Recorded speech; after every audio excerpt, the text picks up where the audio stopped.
మహాశివరాత్రి పర్వదినం సందర్భంగా ఆలయాలు శివనామస్మరణతో మారుమ్రోగాయి.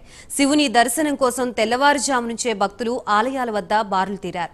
పాలేరు నియోజకవర్గం కూసుమంచిలోని అతి పురాతన గణపేశ్వర ఆలయం, తీర్థాల సంగమేశ్వర ఆలయాల భక్తులతో కిటకిటలాడాయి. ఆలయంలో శివలింగాన్ని ప్రత్యేక పూలతో అలంకరించారు. ఖమ్మం జిల్లా నుంచే కాక సూర్యాపేట, మహబూబాబాద్ నుంచి భక్తులు వచ్చి శివుణ్ణి దర్శించుకుని ప్రత్యేక పూజలు నిర్వహించారు.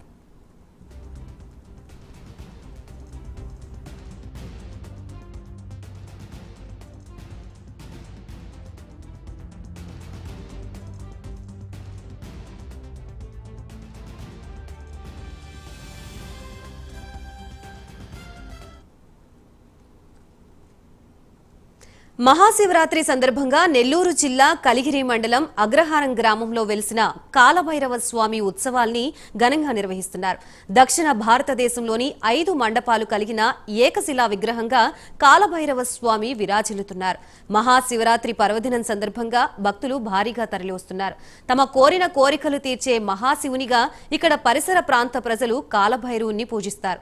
శైవ క్షేత్రాల్లో నిత్య పూజలు అందుకుని మహాశివునిగా ఈ ప్రాంత ప్రజలు కాలభైరవునికి నిత్య పూజలు చేస్తారు. కాలభైరవ స్వామి మహావిగ్రహాన్ని 10వ శతాబ్దంలో రెడ్డి రాజులు నిర్మించారని చరిత్రకారులు చెప్తారు.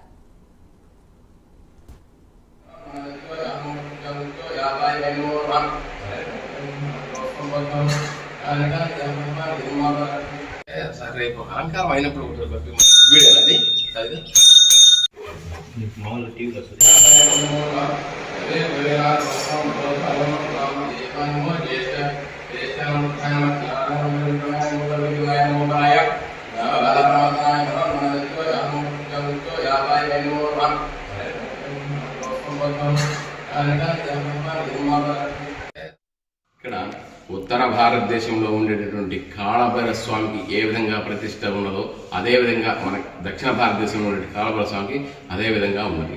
తరువాత ఈ కాలభైరవ స్వామి విశిష్టత ఏమిటంటే, ఇక్కడ రెడ్డి రాజు వంశంలో 10వ శతాబ్దంలో ఉన్నటువంటి రెడ్డి రాజు వంశంలో ఒక రాజుగారు ఉండేటువంటి, ఆ రాజుగారికి ఒక కుమార్తె ఉండేటువంటి, ఒకటే ఒక కుమార్తె. ఆ కుమార్తె అక్కడ ఆ కోటలో ఉండేటటువంటి, ఆ కోటలో అనేక మంది సైనికులు పనిచేస్తుండేవాడు. ఆ కోటలో సైనికులు పనిచేస్తుండగా ఆ కోటలో కుమ్మరతను ఉండేవాడు. ఆ కుమ్మరతను ఆ రాజుగారి కుమార్తె మీద మనసుపడి ఆ రాజుగారి కుమార్తెని తీసుకురావడానికి, ఏ విధంగా వివాహం చేసుకోవడానికి అతను అనేక విధంగా చూస్తున్నాడు.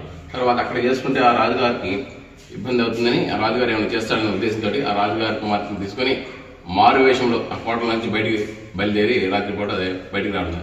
చాలా బహుదూరం వచ్చేసి మన నెల్లూరు జిల్లా కలిగిరి మండలం చిన్ననూరు గ్రామం మధ్య అగ్రహారం గ్రామంలో ఇక్కడికి వచ్చేసి ఉన్నారు. ఈ గ్రామం అగ్రహారం బ్రాహ్మణులు మేము.